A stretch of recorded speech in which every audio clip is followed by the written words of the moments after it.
Well, Egypt ranks ninth on Global Muslim Travel Index 2023 as the Muslim Travel Index for 2023, which grouped 138 countries, according to the Cabinet Information Center. Egypt occupied the 12th position of the index in 2022. The index issued by MasterCard Muslim Travel Index 2023 report assesses destinations across four key criteria: access, communications, environment, and services. South Asian destinations ranked among the top 10 on all four of these criteria, while the aggregate Indonesia and Malaysia both scored 73. We have more in the following.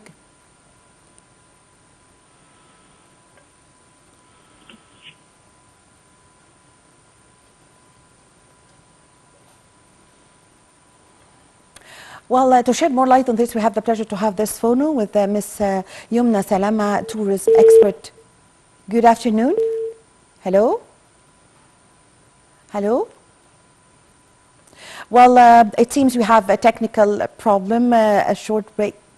Okay, by Egypt ranking to be the ninth in the ninth on Global Muslim Travel Index for the year 2023. We are going to know more about this in the following phone with Ms. Yomna Salama, tourism expert. Good afternoon. Hello. Hello.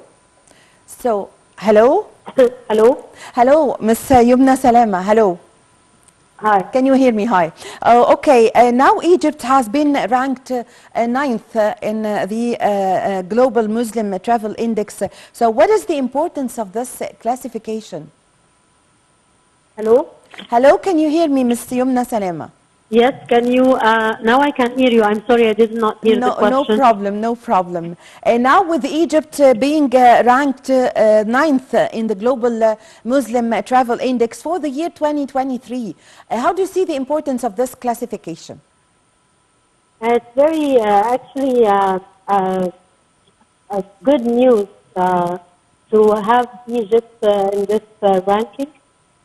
It sheds the light on Egypt as a destination for travelers, and of course it puts a lot of responsibility on our Ministry of Antiquities and Tourism, and also all the other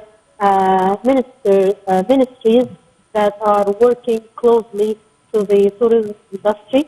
So we have a lot of challenges that we have to work on in order to be able to be in this ranking and to keep it, and even to move forward and up this rank.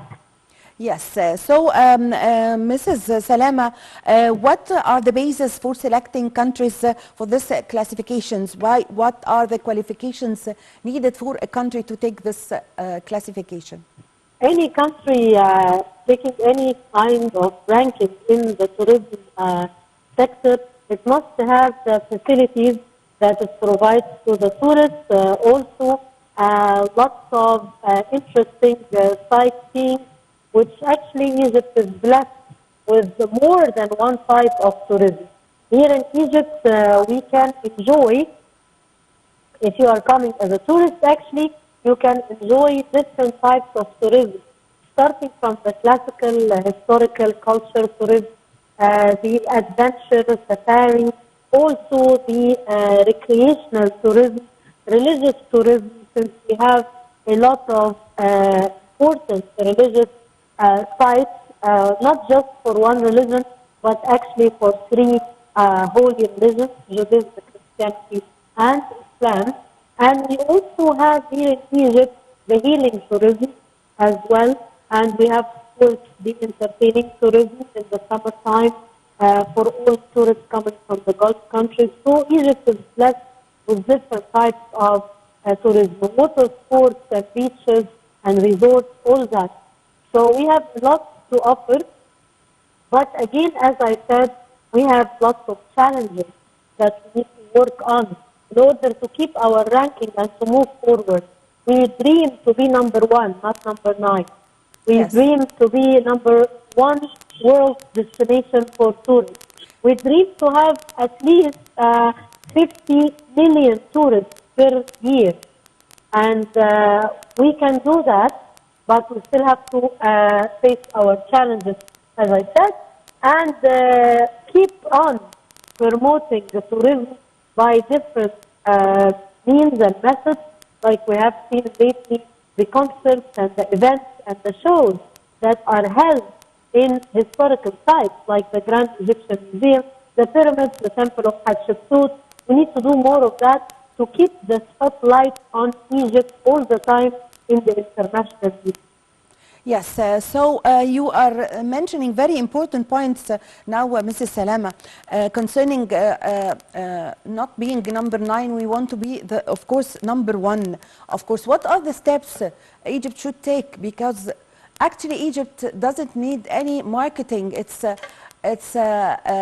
first civilization in the world, the place where everything started in this world. So what are the steps that we should take? And we can see that the Ministry of Tourism and Antiquities is exerting lots of efforts by, for example, launching several initiatives to attract tourism to Egypt. What's your comment? The first step we have to take is to understand that the tourism business is based on people to people. It's a direct relationship, people to people. So we need to develop the human beings working in the tourism sector. We need to develop those people, and that's what we call, in a scientific phrase, human capital development. This is what we need to do for all people working in the tourism sector. And it's very important, in including also the Egyptian citizens. They need to have awareness of tourism, to understand what's tourism. I always say we need to have in our curriculum in the schools of Egypt, we need to have a subject called tourism. We do have history, we do have geography, we do have all the other subjects that teaches us about the history of Egypt and everything, but we need to have something to teach the Egyptians what is tourism and what is the importance of having a tourist here. So when the tourist goes in the street, he will see the friendly attitude, he will see the helpful attitude, he will feel home. He will feel that Egypt is his second home. We don't want any kind of bad or negative things, which happens everywhere in the world. But it should not happen in Egypt. I always believe that the Egyptians are very friendly people in general. Yes. So we need to keep actually this sense of friendship and of hospitality. This should be actually one of our characteristics. When a tourist comes to Egypt, he says, yes, everyone I met since I stepped into the airport in Egypt till I left was friendly and welcoming and helpful. So we need to teach the Egyptians about that. That's the second step. The third step, of course, is to work on our infrastructure, and that's what we're doing in many places around the country today. We can see all the bridges, the new roads, but we need also the law to make the tourism routes using those facilities. We have many roads that are not used, and they are very good, actually. The road between Luxor and Qina Governorate. We need the authorities to say that this road should be a touristic road. Yes. Now we have actually integrated the new pyramid. It's amazing, the new pyramid road. Look how wide it is, how clean. The speed is watched there. All tourist buses are using this road to go to the pyramids today. So we need all the new roads to be a formal route for the tourists and to enhance and develop our infrastructure more. The subway needs to reach all the touristic sites. When I traveled in other countries in Europe, the subway stations are named after the sites, Central Yes. Park and whatever, and here and there. Now we need in Egypt a subway station pyramid, subway station museum, subway station, the mosque, Islamic Cairo, Coptic Cairo. We have a subway station reaching Coptic Cairo. We need that everywhere. So the infrastructure is step number 3. That's number 4, which is actually very important. The cooperation, and I would say again and again, the cooperation between all the organizations and the ministries working closely to tourism. We cannot put all the load on one ministry, Ministry of Antiquities and Tourism. No.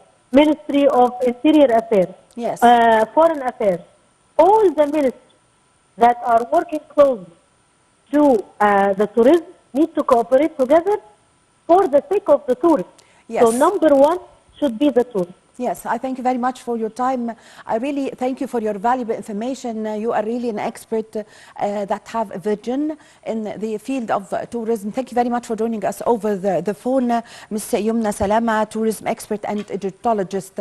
Thank you very much for joining us. With this, my dear viewers, we come to the end of this episode of our program, Cairo Local Time. My name is Amal Mukhtar. Thank you for watching.